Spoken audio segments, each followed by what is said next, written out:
السلام عليكم حبايبنا الكرام. النهاردة هنعمل حاجة بسيطة كده، خد بالك بس بشوفها برضو كتير بتتعمل، ويعني بطريقة مختلفة شوية، وحاجة كمان مش مكلفة خالص. البدنجان العروس ده كمان، وهنوفر الزيت بتاعه، مش هنقليه، هنسلقها.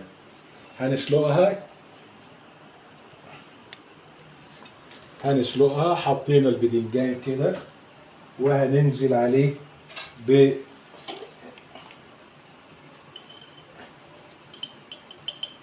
بنص معلقة ملح ليمون.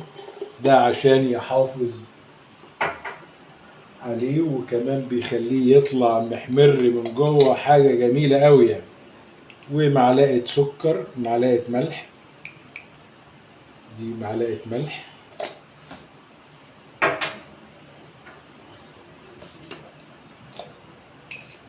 ومعلقة سكر أو معلقة ونص يعني، أنا عشان بعمل بالمعلقة الصغيرة.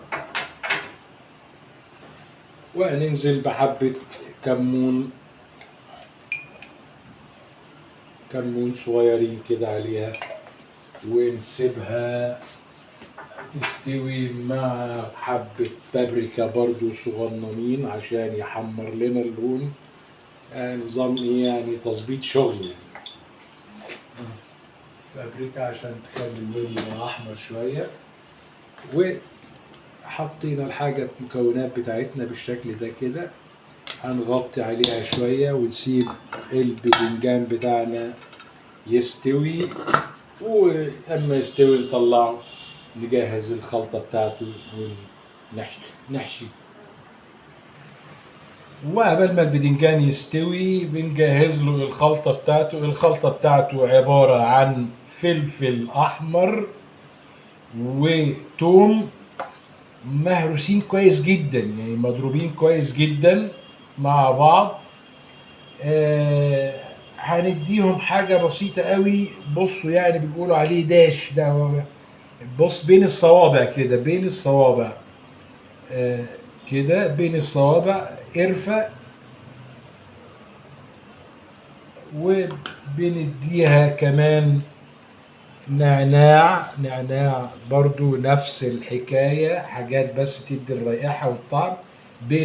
بين الأصابع برضو نعناع،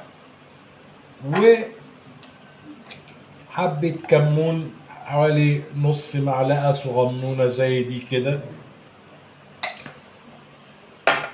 وعصير ليمونة كبيرة أو ليمونتين صغيرين عصير، وعليهم معلقة خل. وبنحطهم عليها كده ونقلبهم، وجاهزين لحشوة أكياسي بدنجان بطريقة جميلة ورائعة. هتدمنوه واحد. ووصلنا لدرجة التسوية بتاع الميسيو بدنجان. يا سلام عليك يا سي بدنجان، انت طلع بالشكل ده كده، لونه كده هنلاقي من جوه محمر، وحاجة واخد لون كده بينك حلو جميل. هو مش بينك برضو؟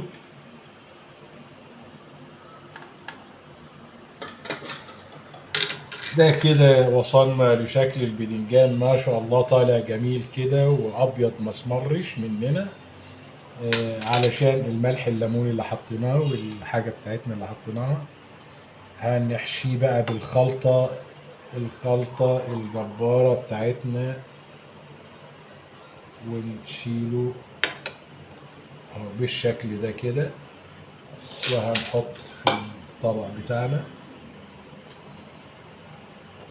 اهو بسرعة جدا جدا يعني.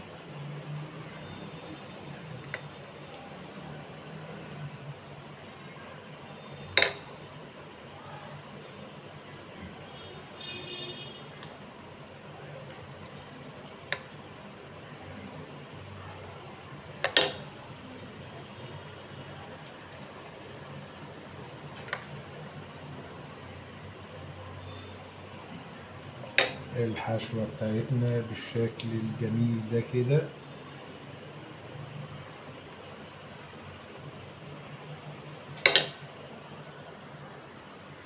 كده اتخللت كمية البدنجان كلها، وطبعا مع قرنين فلفل برضو كانوا واخدين كده، حاطينهم في قلب المية بتاعت السليق بالشكل الجميل دوت. وادي شكل البدنجان بعد ما طلع وتخلل وجاهز على الاكل. ندوق ونجرب ونشوف ونقول ايه رأينا.